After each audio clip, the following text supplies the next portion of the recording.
नमस्कार दोस्तों। NCERT polity class 6 की सीरीज़ में आज हम यूनिट 3 पर डिस्कशन करेंगे और यूनिट 3 है लोकल गवर्नमेंट एंड एडमिनिस्ट्रेशन।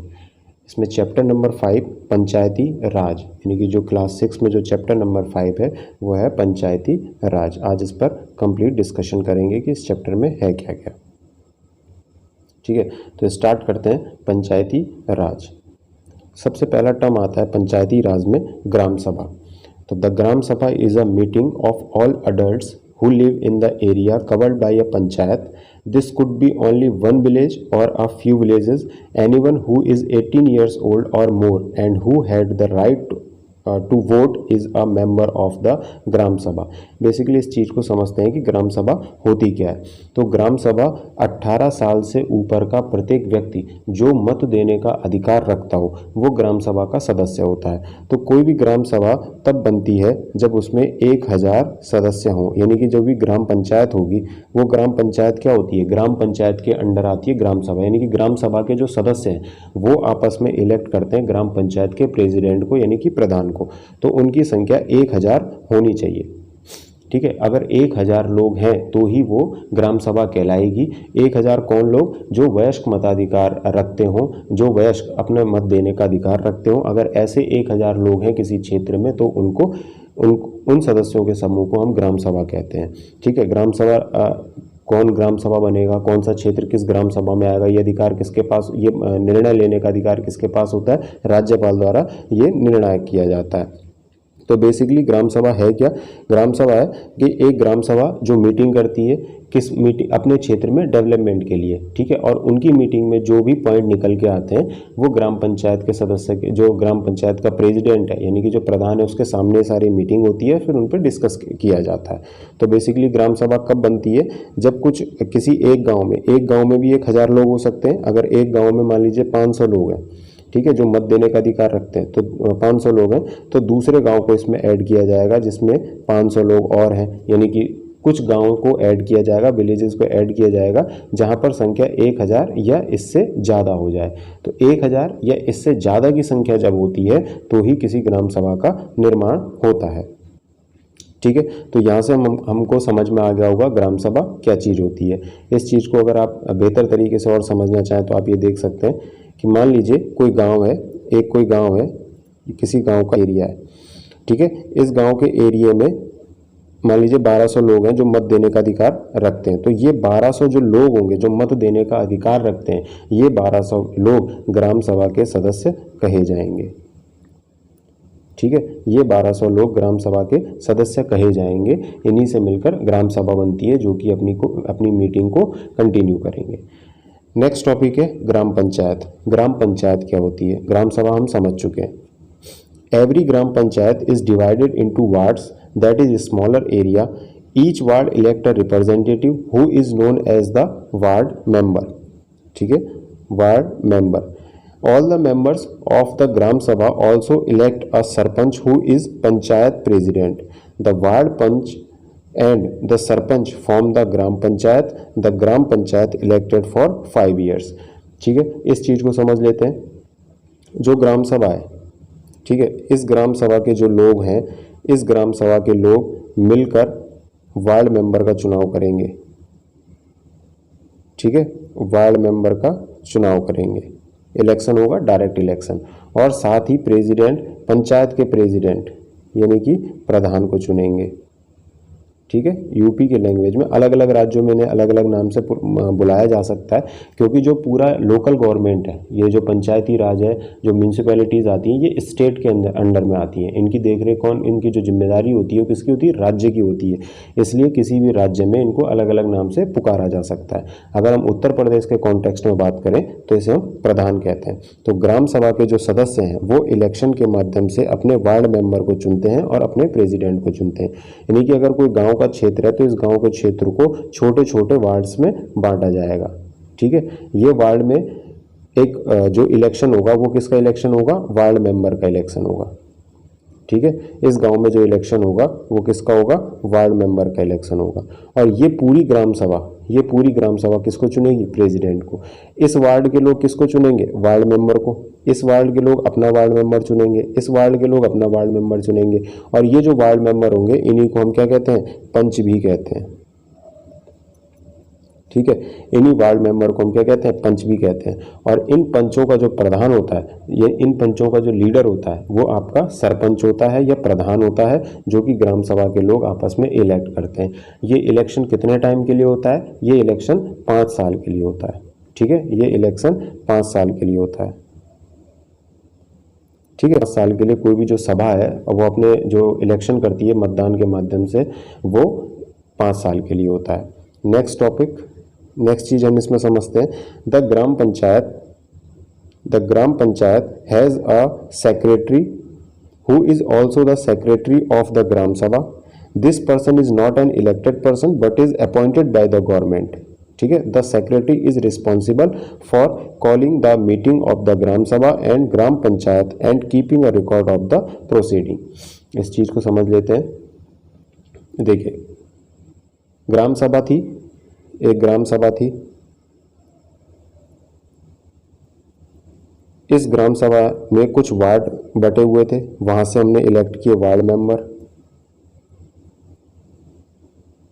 ठीक है, और इस पूरी ग्राम सभा ने इन वार्ड मेंबर यानी कि पंच जो थे, इन पंचों का एक प्रेसिडेंट चुना, जिसे हम प्रधान कहते हैं या पंचायत का प्रेसिडेंट कहते हैं।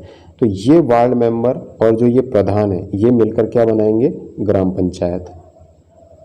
ठीक है, ये मिलकर बनाएंगे ग्राम पंचायत।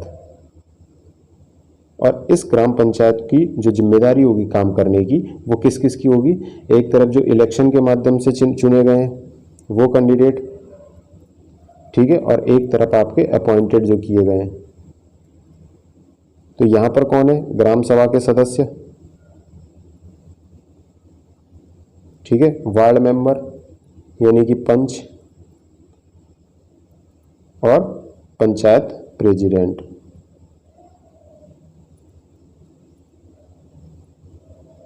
ठीक है, और इन तीनों के काम का ऑब्जर्वेशन कौन करेगा, जो गवर्नमेंट द्वारा अपॉइंट किया जाता है एक सेक्रेटरी। ठीक है, तो ये आपके इलेक्शन के थ्रू चुने जाते हैं, जिसमें वार्ड मेंबर इलेक्शन के थ्रू चुना जाएगा और पंचायत प्रेसिडेंट इलेक्शन के थ्रू चुना जाएगा।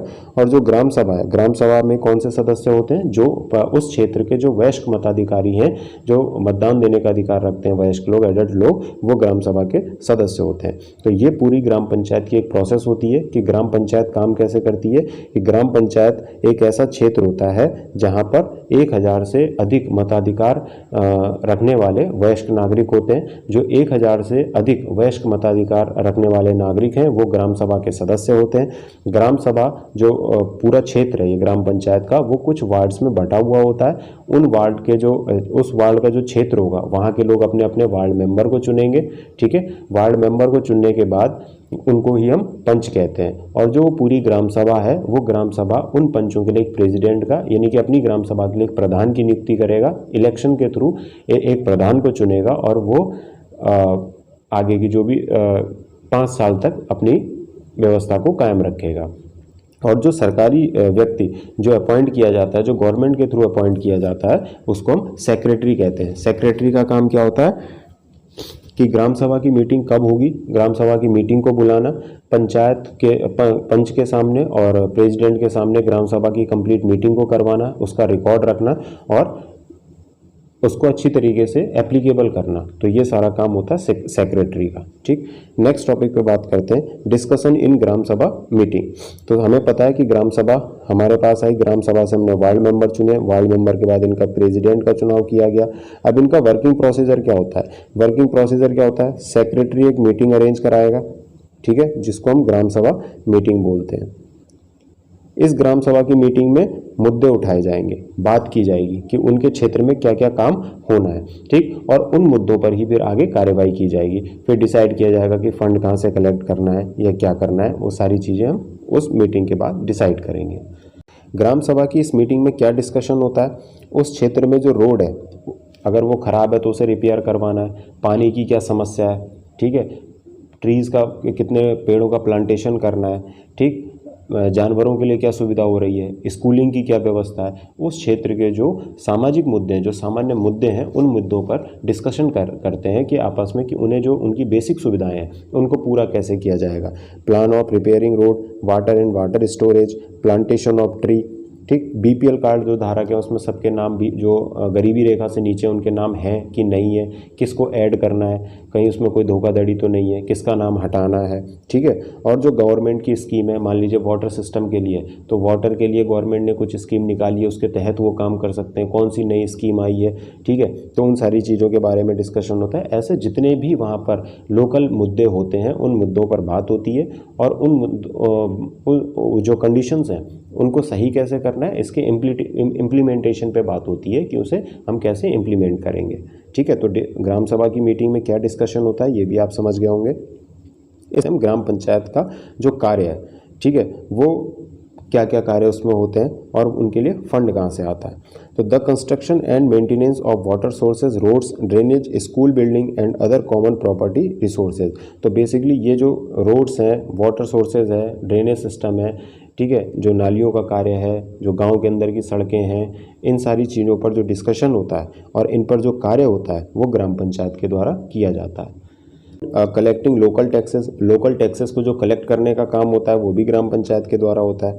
Executing government scheme related to generating employment in the village, जो गवर्नमेंट स्कीम के थ्रू, ठीक है, जो गवर्नमेंट स्कीम के थ्रू जो एम्प्लॉयमेंट जनरेट किया गया है, ठीक है, उसको गांव में कैसे डिस्ट्रीब्यूट करना है या गांव के किस व्यक्ति को देना है, किस व्यक्ति को नहीं देना है, उसकी पूरा जो इम्प्लीमेंटेशन है उस गवर्नमेंट स्कीम का, उसको एग्जीक्यूट करने का जो काम होता है वो ग्राम पंचायत का होता है। तो ये कुछ काम करने के कुछ काम हैं ऐसे जो कि ग्राम पंचायत द्वारा किया जाते हैं। अगर आप हायर स्टडीज़ में पढ़ेंगे तो 28 ऐसे सब्जेक्ट्स हैं जिनके बारे में पावर है ग्राम पंचायत को कि वो अपने विलेज लेवल पे अपनी ग्राम पंचायत में उसको काम कर सकती है। तो उसमें से कुछ कार्य ये हैं कि जो वहाँ के स्कूल है उसको रिपेयर अच्छा कैसे करना है, और रोड है उसको कैसे अच्छा करना है, ड्रेनेज सिस्टम को कैसे सही करना है, ट्रीज़ का प्लांटेशन कैसे करना है, जो अस्पताल की सुविधा अगर वहाँ पर है या जानवरों के लिए क्या बेनिफिट कर सकते हैं, वो सारी चीज़ें हैं जो वो ग्राम पंचायत करती है। लोकल टैक्सेस को कलेक्ट करना भी ग्राम पंचायत का काम है, और जो गवर्नमेंट स्कीम है उनको एग्जीक्यूट करना है। उस स्कीम के तहत अगर किसी एम्प्लॉयमेंट की बात की गई है तो कैसे एग्जीक्यूट करना है ये भी ग्राम पंचायत का काम होता है, ठीक है। जैसे आप मनरेगा के बारे में आपने सुना होगा। Sources of fund for the panchayat, ये सारे काम करने के लिए हमें पैसा चाहिए, फंड चाहिए। वो फंड कहाँ से आता है, तो कुछ उसके एग्जांपल यहाँ पर हैं। Collection of taxes on house market places, जो मार्केट प्लेसेस हैं जहाँ पर बाज़ार लग रही है, गांव की जो बाज़ार लग रही है वहाँ से जो टैक्सेस आ रहा है, ठीक है, जो हाउसेस टैक्सेस हैं वो सारे पंचायत कलेक्ट करती है।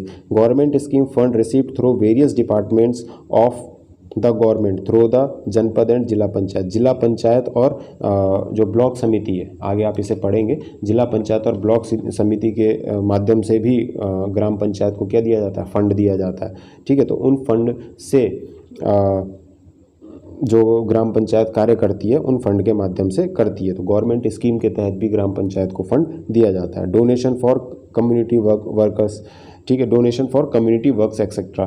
तो जो डोनेशन कहीं से कोई व्यक्ति अगर डोनेट कर रहा है किसी काम के लिए, ठीक है, तो या फिर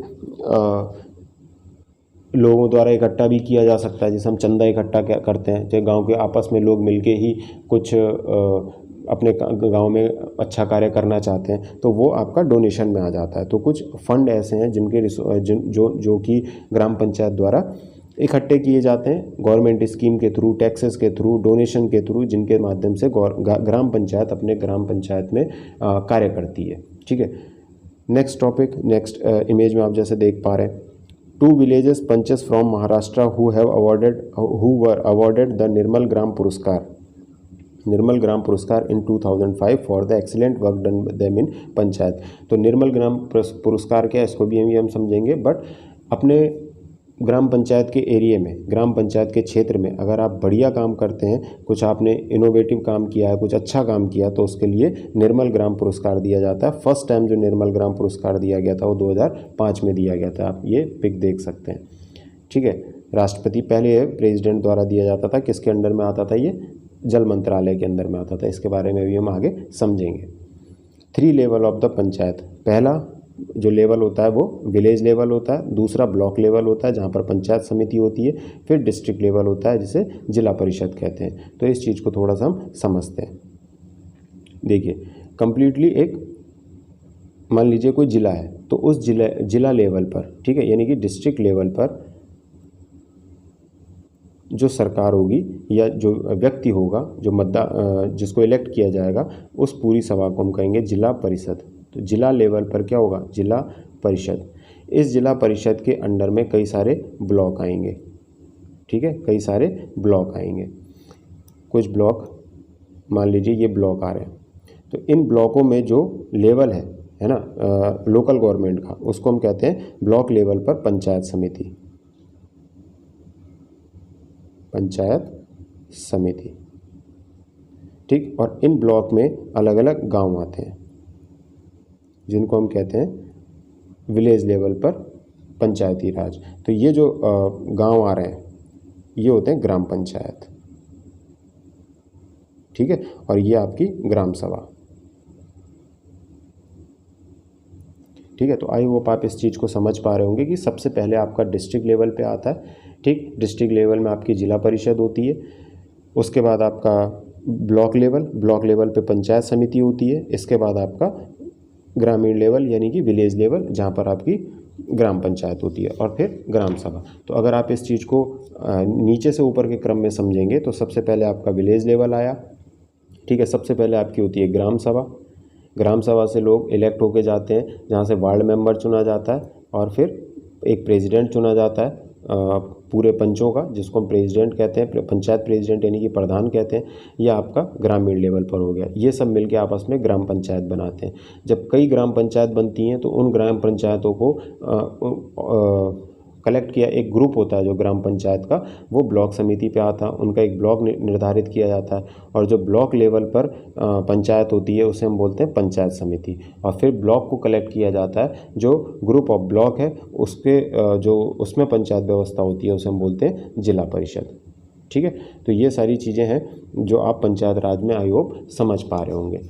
तो बेसिकली जिला परिषद का क्या कार्य है, जिला परिषद क्या करती है, zila parishad actually makes development plans at the district level, ठीक है, with the help of panchayat samiti. It also regulates the money distribution among all the gram panchayat. तो जो जिला परिषद है, ठीक है, वो डेवलपमेंट जो काम है, जो प्लान्स हैं, उनको डिस्ट्रिक्ट लेवल पर देखती है, ठीक। किसकी हेल्प से, पंचायत समिति की हेल्प से। पंचायत समिति कहाँ पर काम करती है, ग्राम पंचायत का ग्रुप जो होता है वो पंचायत समिति है, ब्लॉक लेवल पे होता है। तो बेसिकली जो ग्राम पंचायत में जो वर्क होता है, जो वहाँ पर पैसे का डिस्ट्रीब्यूशन है, जो वहाँ पर कार्य होने, वो जिला परिषद के माध्यम से डिसाइड किए जाते हैं। किसकी हेल्प से, पंचायत समिति के आधार पर, ठीक है, पंचायत समिति की हेल्प से वो सारे काम किए जाते हैं। तो आई होप आप तीनों लेवल पंचायत के समझ गए होंगे। पंचायती राज जो क्लास 6 लेवल पर है उस चीज़ को आप समझ गए होंगे। इसको एक बार रिकॉल कर लेते हैं। रिकॉल में सबसे पहले एक कोई क्षेत्र है जिस क्षेत्र में 1000 से ज़्यादा की संख्या है, जो वयस्क मताधिकारी हैं उनकी संख्या 1000 से ज़्यादा की है, तो उसे हम बोलेंगे ग्राम सभा, यानी कि ग्राम सभा के वो सारे सदस्य कहे जाएंगे जितने भी वयस्क मताधिकार हैं। ग्राम सभा को वार्ड्स में बांटा जाता है, ठीक है, ग्राम सभा को हम वार्ड्स में डिवाइड कर लेते हैं। तो जो वार्ड होंगे वहाँ से मेंबर चुने जाएंगे जिन्हें हम वार्ड मेंबर यानी कि पंच कहते हैं, ठीक है। और इन पंचों का एक प्रेसिडेंट होगा जिसे कि हम प्रधान कहते हैं, जो कि ग्राम सभा के द्वारा चुना जाएगा। जो ग्रुप ऑफ ग्राम पंचायत है ये पूरा आपका ग्राम पंचायत का निर्माण करेगा, ठीक है, ये पूरा आपका ग्राम पंचायत है। जो ग्रुप ऑफ ग्राम पंचायत है वहाँ से आपका ब्लॉक बनता है, यानी कि ब्लॉक लेवल पर पंचायती व्यवस्था आती है जो कि पंचायत समिति होती है, ठीक है, ये हुई आपकी पंचायत समिति। इसके बाद जो ग्रुप ऑफ ब्लॉक है वो ग्रुप ऑफ ब्लॉक आपका जिला लेवल पर पंचायत व्यवस्था को अरेंज करता है। जिला लेवल पर क्या हो जाती है, जिला परिषद, यानी कि एक त्रिस्तरीय प्रणाली है, 3 टायर सिस्टम है। विलेज लेवल पर, ब्लॉक लेवल पर और जिला लेवल पर 3 टायर प्रणाली है, 3 त्रिस्तरीय प्रणाली है। ग्रामीण लेवल पर ग्राम पंचायत, ब्लॉक लेवल पर पंचायत समिति और जिला लेवल पर जिला परिषद। तो इस प्रकार से जो लोकल गवर्नमेंट की जो ग्रासरूट बॉडी है, जो ज़मीनी बॉडी है, वो क्या है आपकी पंचायती राज है। पंचायती राज में 3 सिस्टम, 3 लेवल, ग्रामीण level, village level, block level और जिला लेवल। ग्रामीण लेवल पर ग्राम पंचायत, ब्लॉक लेवल पर पंचायत समिति और जिला लेवल पर जिला परिषद। जो ग्राम पंचायत में क्या क्या होता है, ग्राम पंचायत में एक प्रधान होता है और एक वार्ड मेंबर होते हैं। वार्ड मेंबर क्या होते हैं, एक ग्राम सभा होती है। ग्राम सभा में 1000 से ज़्यादा व्यक्ति जो होते हैं, 1000 से प्लस वयस्क मताधिकार रखने वाले व्यक्तियों का समूह, वो आपका ग्राम सभा का निर्माण करता है। ये ग्राम सभा को छोटे छोटे वार्ड में बांट दिया जाता है। इन वार्ड से हम वार्ड मेंबर को इलेक्ट करते हैं और इन वार्ड मेंबर का एक प्रेसिडेंट, जिसे हम प्रधान कहते हैं, वो भी ग्राम सभा के द्वारा ही इलेक्ट होता है। ठीक है, तो ये आप आई होप पूरी पंचायती व्यवस्था को समझ चुके होंगे। इसमें हमने एक टॉपिक पढ़ा था निर्मल ग्राम पुरस्कार। तो निर्मल ग्राम पुरस्कार क्या चीज़ है, आइए इसको भी समझ लेते हैं। तो निर्मल ग्राम पुरस्कार जो लॉन्च किया गया था वो सबसे पहले अक्टूबर 2003 में लॉन्च किया गया था। ठीक है, निर्मल ग्राम पुरस्कार सबसे पहले अक्टूबर 2003 में लॉन्च किया गया था और जो फर्स्ट टाइम ये अवार्ड दिया गया था, ये अवार्ड 2005 में दिया गया था। ठीक है, किस मिनिस्ट्री से रिलेटेड है ये आपका मिनिस्ट्री ऑफ जल शक्ति से रिलेटेड है। ठीक, और किस विभाग से department of drinking water and sanitization. तो इस विभाग से, मिनिस्ट्री ऑफ जल शक्ति के विभाग से रिलेटेड है, department of drinking water and sanitization विभाग से रिलेटेड है। कौन, निर्मल ग्राम पुरस्कार। इसके बाद निर्मल Gram Puraskar 2011 was given by ministry of drinking water and sanitization. जो 2011 में निर्मल ग्राम पुरस्कार है वो मिनिस्ट्री ऑफ ड्रिंकिंग वाटर के माध्यम से दिया गया था। 2011 तक मिनिस्ट्री ऑफ ड्रिंकिंग वाटर के माध्यम से निर्मल ग्राम पुरस्कार दिया। 2012 से क्या हुआ, निर्मल भारत अभियान के तहत it has now been decided that with the transition to Nirmal Bharat Abhiyan, selection of gram panchayat to award Nirmal Gram Puraskar from the year 2012 shall be taken up by the state, while selection of the blocks and district panchayat shall continue to be with the center। मतलब 2011 तक ये दिया गया ministry of drinking water and sanitization के द्वारा। 2012 से निर्मल भारत अभियान के तहत ये डिसाइड किया गया कि जो ग्राम पंचायत हैं उनका चुनाव स्टेट करेगा और ब्लॉक लेवल पर और डिस्ट्रिक्ट लेवल का जो चुनाव होगा कि किसको दिया जाना है, ये सेंटर के माध्यम से नहीं कि केंद्र के माध्यम से किया जाएगा। ठीक है, तो आई होप निर्मल ग्राम पुरस्कार को भी आप बेहतर तरीके से समझ गए होंगे। निर्मल ग्राम पुरस्कार अक्टूबर 2003 में लॉन्च किया गया था। 2005 में इसे सबसे पहली बार दिया गया। इस किस मिनिस्ट्री से रिलेटेड था, मिनिस्ट्री ऑफ जल शक्ति, और किस डिपार्टमेंट से, department of drinking water and sanitization. उसके बाद 2011 तक ये ministry of drinking water and sanitization के माध्यम से दिया जाने लगा। 2012 के बाद निर्मल भारत अभियान के तहत इस पुरस्कार में जो ग्राम पंचायत का सिलेक्शन होता था वो स्टेट के माध्यम से या स्टेट द्वारा किया जाता था और केंद्र के द्वारा ब्लॉक और डिस्ट्रिक्ट का चुनाव किया जाता था। तो ये पूरा आपका पंचायती राज था जो क्लास 6 के लेवल पे था। तो क्लास 6 में पंचायती राज का जो पूरा चैप्टर है, आई होप आप उसे समझ चुके होंगे। नेक्स्ट वीडियो में हम मिलेंगे रूरल एडमिनिस्ट्रेशन के साथ कि रूरल एडमिनिस्ट्रेशन कैसे होता है, क्या होता है। तो ये बेसिक नॉलेज आपको कंप्लीट मिल चुकी होगी। मिलते हैं गाइज नेक्स्ट वीडियो में एक नेक्स्ट टॉपिक के साथ।